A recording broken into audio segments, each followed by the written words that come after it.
Hi, everybody, and welcome to the Soul Booth. It is my truly sincere honor to have with me my guest today, Lama Tsultrim Allione. Have I got it right in terms of pronunciation? Yes. I can't help but think that your name, unlike most people I've ever met, tells a story. Yeah, I guess you could say that. Can you start by telling us a little bit of that story? Yeah. Well, Lama is the Tibetan word for teacher, which are mostly men. I'm one of very few women lamas, but oddly, the word lama has a feminine ending, ma. Yes. And it actually means supreme female. That's what it means. So the lamas have been like mothers for people. For the people of Tibet, you like the Dalai Lama. So he's a man, but he's like a mother. Mm-hmm. So it's odd and appropriate to be a woman lama. And then Tsultrim was the name that was given to me when I was ordained as Tibetan Buddhist nun in 1970. It means discipline or ethical conduct. Oh, beautiful. And Allione is Italian. It was the name that I got when I married an Italian. And I always liked it because it's like all is one, all I, and then one is almost like that. And so I kept the name even when I separated from him. Mm-hmm. So people might be thinking, now wait, if she was a Buddhist nun, how could she get married? And divorced. So and divorced. You know what? It's all part of a wonderful fabric that makes up your life. Yeah. Tell us about how you became a Buddhist nun. You were the first North American woman to become a Buddhist nun in the Tibetan tradition. Yeah. Is that right? So it was 1970. I had met Tibetan Buddhism in 1967 in India, hitchhiked from Nepal across northern India and to Dharamsala, where the Dalai Lama was living with many of the Tibetans who had escaped. And you were at a very tender age. 19, yeah. And when I met the Tibetans, I really felt like I went home. I had a home, but I didn't feel at home like I did when I met the Tibetans. And so I'd returned to the West and then just couldn't get them out of my mind. And so I went first to England, where there was the first Tibetan Buddhist monastery in the West, mm-hmm. called Semiling, Dumfriesshire, Scotland. And then I caught a bus, I guess you could say bus. It was a VW bus that went overland back to Nepal from London. So in those days you could actually travel overland through these countries that you couldn't even think about doing that with now, like wow. Iraq and Iran and Afghanistan, Pakistan, India. That's incredible. And then Nepal. And so when I got to Kathmandu, I heard that Karmapa was there. And he's sort of, I guess you could say, the second highest Lama in Tibet under the Dalai Lama. And I had known about him through a meditation practice called a sadhana, given to me by Trungpa Rinpoche, mm-hmm. who was, who I met in Scotland. So I'd been doing this practice. It was calling on Karmapa. And I'd done it the whole time we traversed these deserts and through the clouds of dirt and all kinds of situations, getting there, 2 new engines in this VW bus, being towed for 200 miles over the mountains in Turkey while we were in the bus. Anyway, so there was Karmapa, and so I went to see him. But he was very large, you could say fat. Mm-hmm. And I thought, I don't want a fat guru. that doesn't fit I want like a thin yogi type, This is not my guru. It doesn't look like my guru should look. Which doesn't sound very enlightened. No. But you were young, so yeah. You had an excuse. Yes. I still have an excuse. Yeah. Anyway, so... You're still young. Or maybe now I can say I'm old. So anyway, I kept going to see him, and at a certain point, it was just undeniable that he was my teacher. Mm-hmm. And so I requested ordination as a Buddhist nun, even though I actually didn't know much about Buddhism at all. I hadn't taken refuge, which is sort of the first ceremony, like the basic ceremony. I hadn't done that. But he looked at me, and he sort of looked at me really long and hard, and just sat there like he was looking at all my lifetimes and my karma, and he said yes. And he had seen me before in a crowd, and he had spoken to the person next to him, and I didn't know what he had said until after my ordination, but he had pointed me out and said, she was my disciple in a past life. She'll take ordination and she'll benefit beings through the Dharma in the future. Wow, that's quite incredible.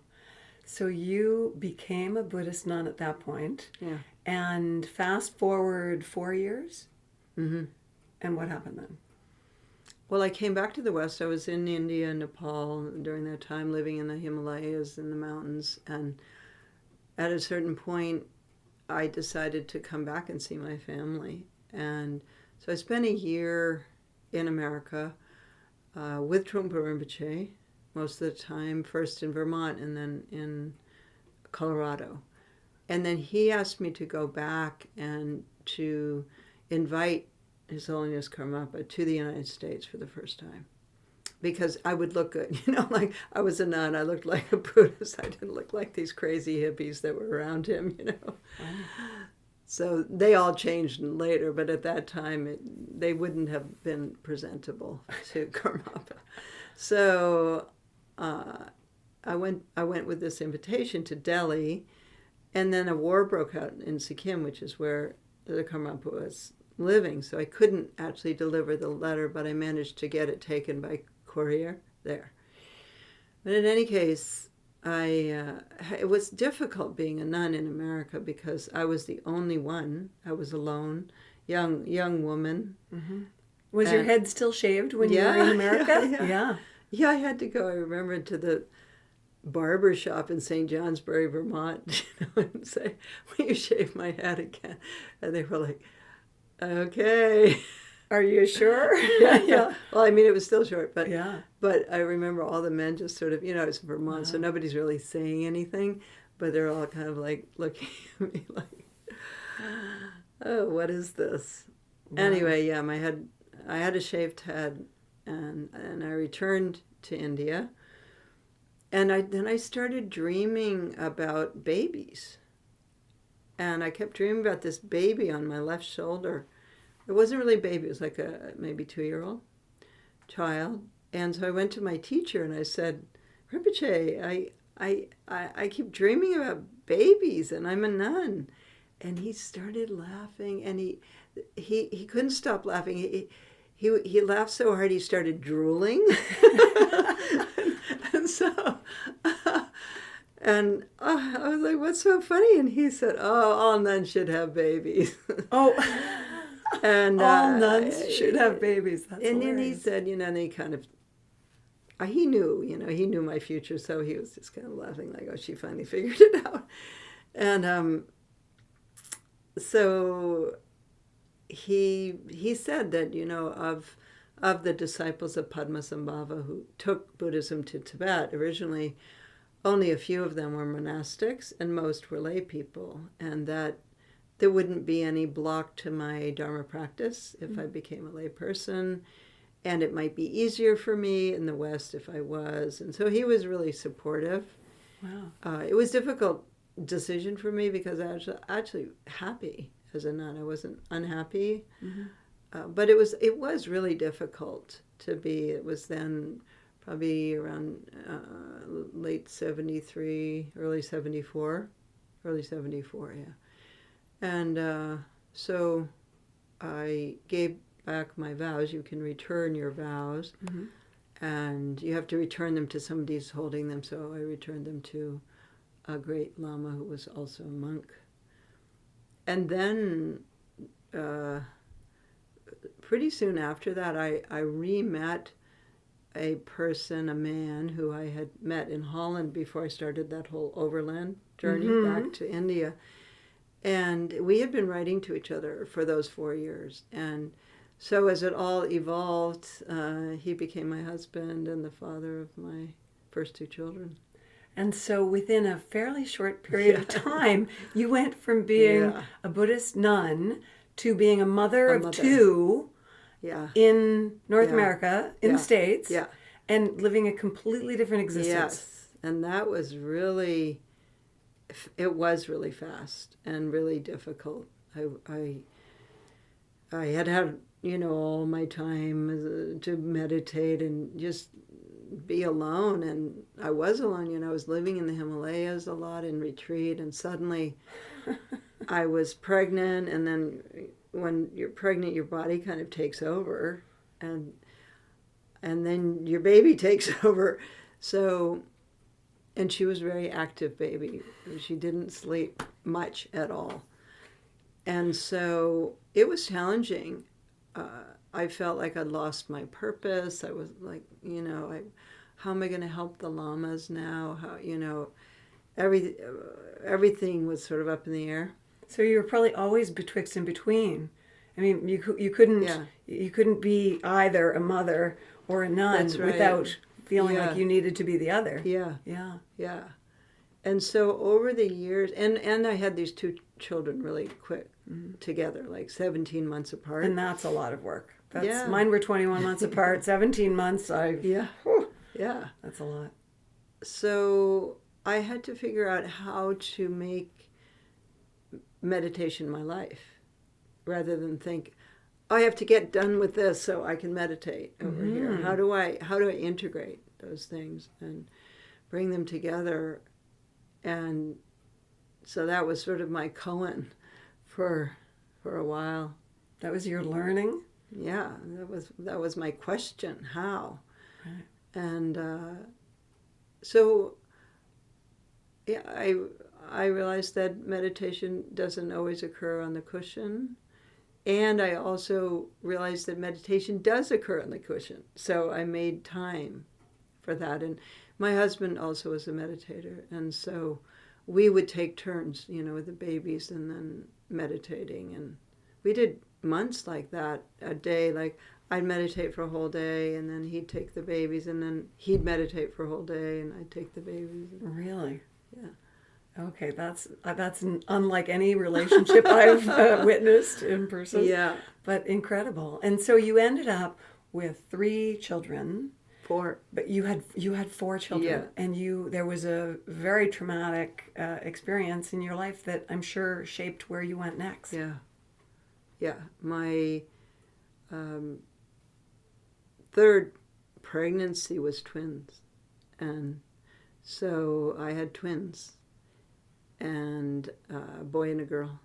Oh. And so by then I was living in Italy, and the daughter, her name was Chiara, died of sudden infant death in the night at about 2.5 months old. Oh, that's horrible, yeah.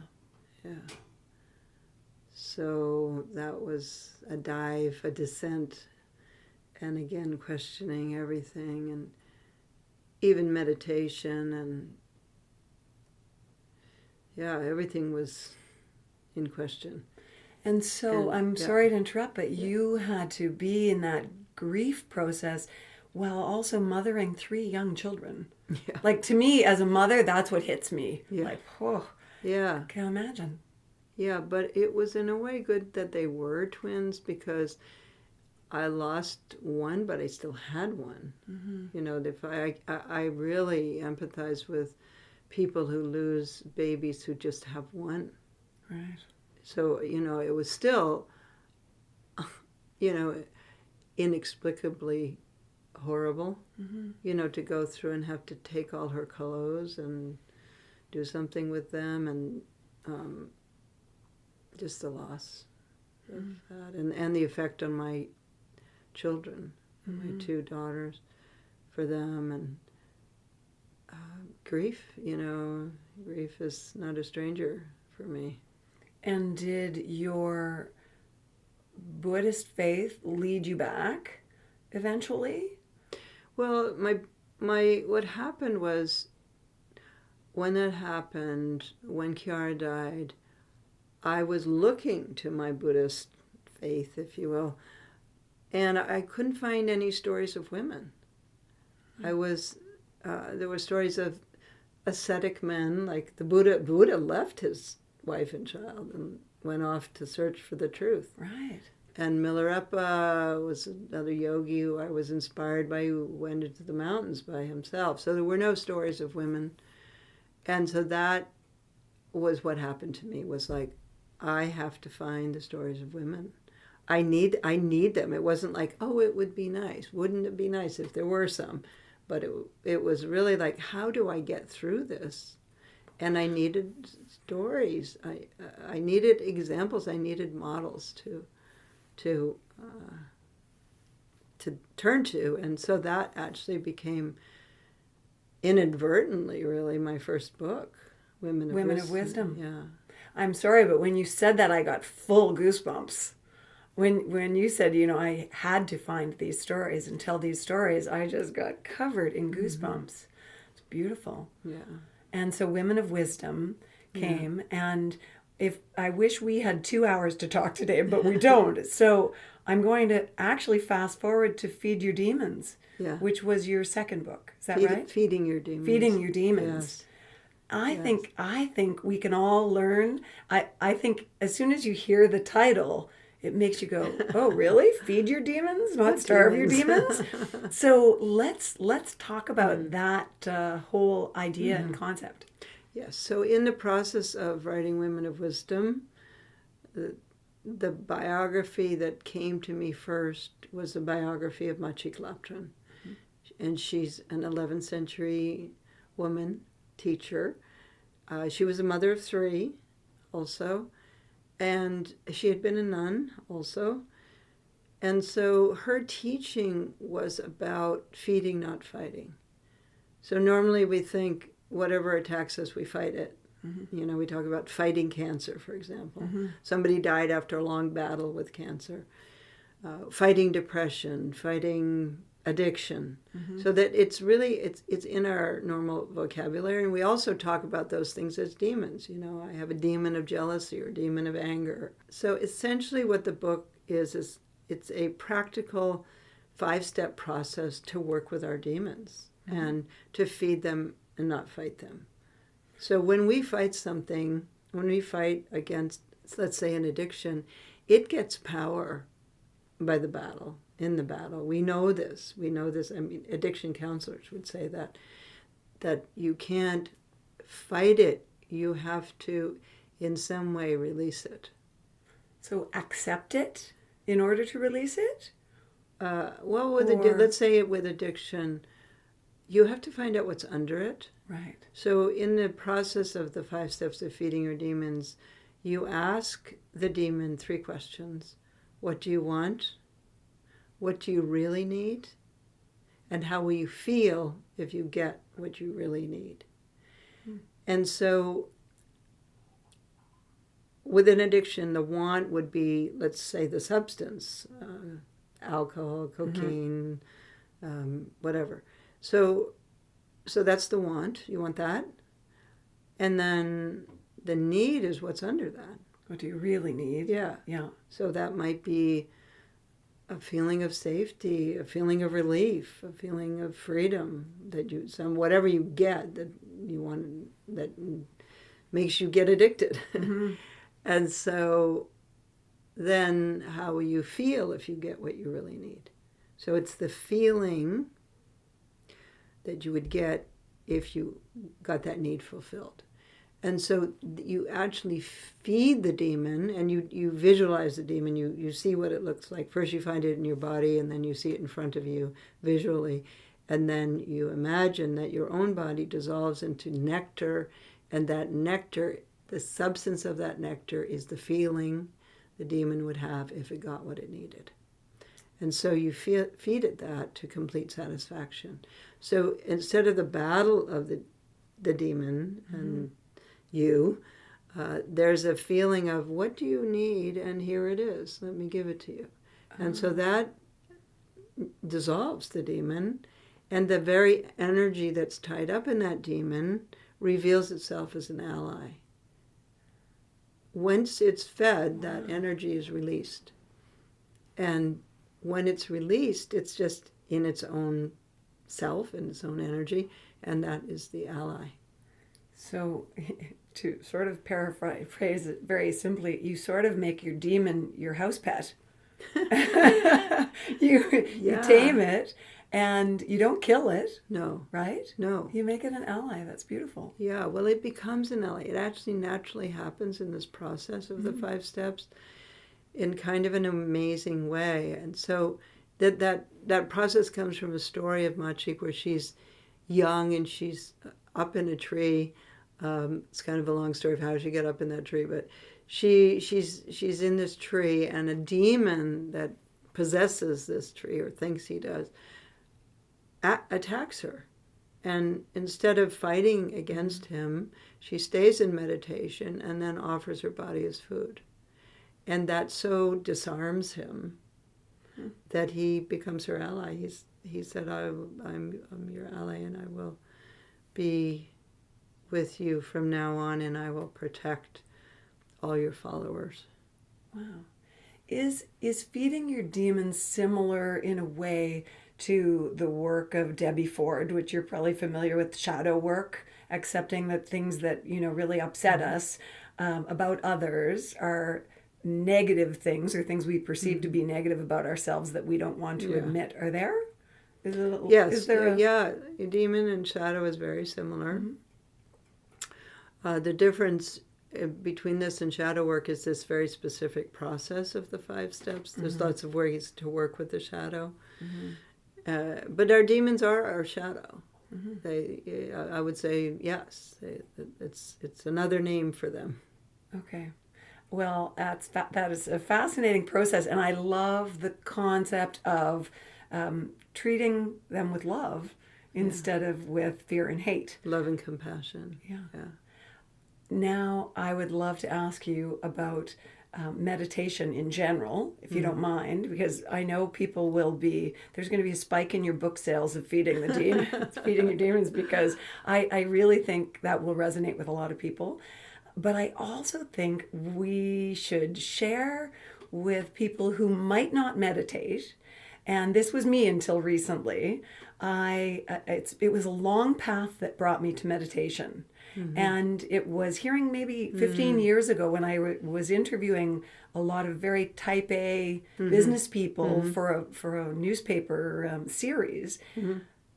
8 or 10 of them said, "Oh, I could never do what I do." These are high-powered people, out in the business world. They'd say, "I could never do what I do without meditation." And I was shocked by that, and it seemed incongruent. Yeah. And the more I've learned about it, the more I understand why meditation can help, people who are type A or type B, C, D, or E. Do you think meditation is valuable to anyone and everyone? Yes, I do. I do, because we stop. When we meditate, we stop. We don't really stop when we go to sleep.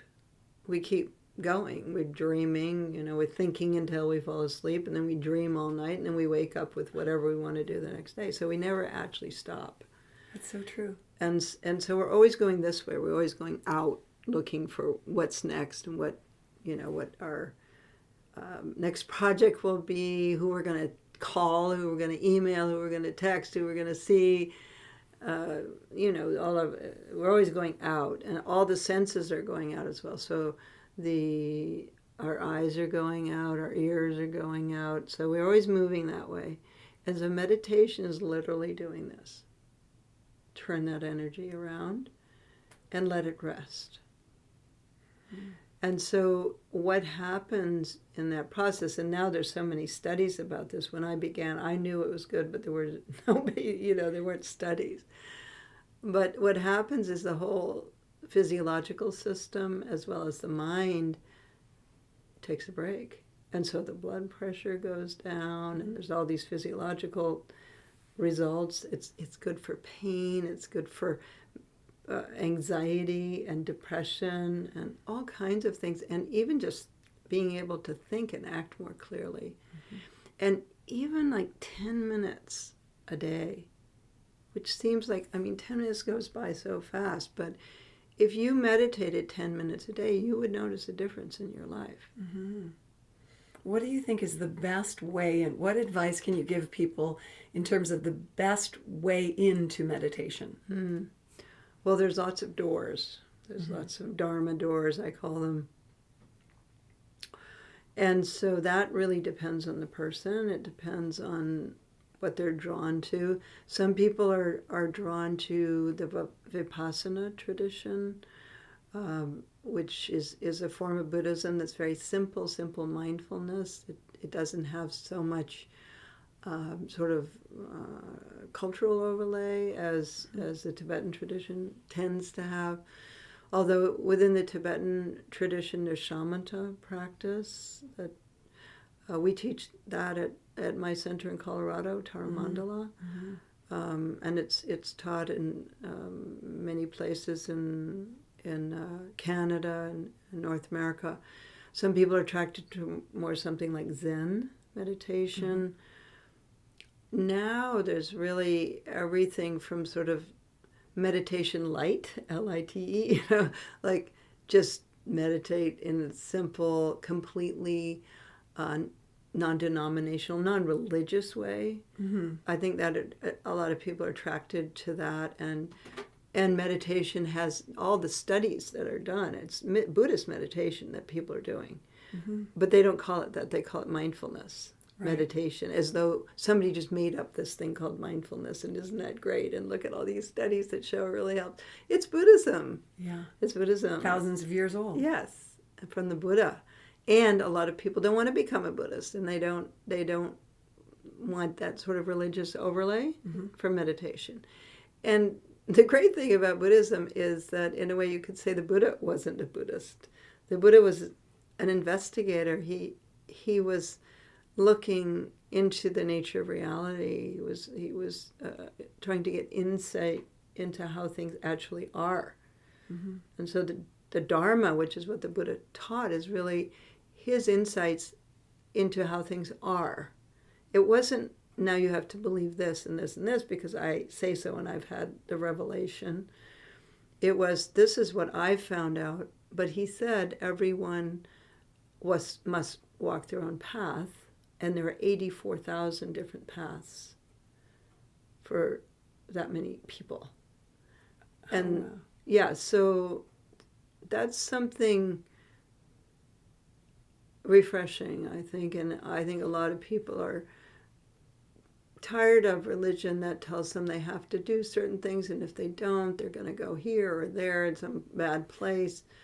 And believing, and often for women especially, I think the traditions that are founded by men for men, that they've sort of been allowed into, with permission. A lot of women have really moved away from that to find themselves and trust themselves in their own integrity. On the subject of women as well, you said you described the Dharma door for people. Yeah. And you really are a Dharma door for a lot of people. Is that safe to say? Can I describe you that way? Yeah, I would say I am. And probably for a lot of women. Yes, women and men. I am sort of known because I really wrote the first modern book. There were some earlier books, but the first modern book asking the question, what about women in Buddhism? What's going on? Where are their stories? And that was the book that I wrote after Kiara died.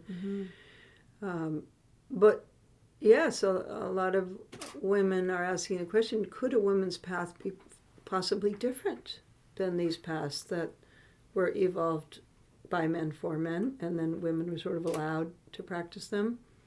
Could the path be different? Might the path be different? And then now, because of the political situation that we're in the United States, and the possible threat to women's rights and independence and so on, women are really rising up and becoming activists and becoming politicized, women who never were before. And they need a way to recharge, to not get burnt out, not only if they're political, but just as mothers and as working women. Women work hard in general. I think they do. And so my Dharma door is my story as a woman, from being a nun to being a mother, to having lost a child, and then eventually I also lost my husband of 22 years tragically. And so I've suffered, I've been through things that we go through. And so when I explain the Dharma or teach the Dharma, it's really coming from that experience. And also from really appreciating being a woman. I love being a woman. I really find it a magical body to find myself in. And so women are often looking for that reflection of how can I find myself in my teacher, or how can my teacher help me if he doesn't know anything about what it's like to be me. Do you ever find it difficult to balance your role as a woman, mother, grandmother, with being a revered Buddhist teacher? Well, time-wise, there needs to be some balance. I don't find it split somehow. And one of the most wonderful things that happened to me lately is my daughter sent me via text a photograph of this essay that my 8-year-old granddaughter wrote. And she said, Mom, Luna is her name, Luna Violet. Luna Violet wrote this essay on a woman that's made a difference in her life. And it says, my grandma, it's all totally misspelled, my grandma made a big difference in my life because she taught me to meditate. And that's a good skill to have. So, and the next generation carries the torch. Yeah, it's so funny. And she also likes exploring and having adventures with me. So I don't remember actually teaching her to meditate, but she watches me meditate. And then I did some mandala drawing with her, and I don't know, she's, they pick it up. So, to her, I'm her grandmother. To my students, I'm their teacher. To my children, I'm their mother. And all of those things is really the same. Like, I don't feel like to be a teacher, I have to act in a certain way or be a different person or act holy. What would you like your legacy to be? I figure you're only about halfway through your life right now, if that's my prediction. I hope so. But what would you like for your legacy to be? Well, this reemergence of the sacred feminine and stabilizing that as a presence in the world, because right now we're really out of balance. We're missing half of humanity that's not at the table where decisions are being made. So that's political in the sense of women in some way coming into ascendance to find balance. I'm not looking for women to take over. I'm looking for partnership. But my role in that is the sacred feminine. So there's the political aspect, but then what is the feminine really? And how do we know that? Because it's been so long that we haven't had her, or she's been defined by patriarchy. What is the feminine? Is it the moon, or is it the sun, or is it this, or is it that? And so there's that aspect of just exploration of what is the sacred feminine, and how do we draw on that as women and men. So that's important to me. And I think that then gives the inner strength or the inner development so that women can be more effective outwardly. So that's one thing. The other thing is Taramandala, my center, which is a 700-acre retreat center, and I hope you'll come visit at some point. I would like to. I would like to follow up and talk more about the sacred feminine at Taramandala. Oh, yeah, okay. We can do that. It's beautiful. Yeah, it's 700 acres, and people go into long-term retreat there, sometimes up to 3 years in solitude, and then people come for a day or an hour, and it has a temple dedicated to the sacred feminine in it, in Buddhism, which is a round temple with the 21 aspects of Tara statues, life-size, really beautiful statues made in Nepal of these 21 Taras. So that's a legacy. And then, of course, my students and my children and grandchildren. My son, for example, is in Nepal about to get his master's in Buddhist philosophy and speaks Tibetan, reads Tibetan. I have another daughter who's an executive in LA. She's the executive director of organization development for Sony Films. And then my other daughter's an architect. So that's part, and then my grandchildren.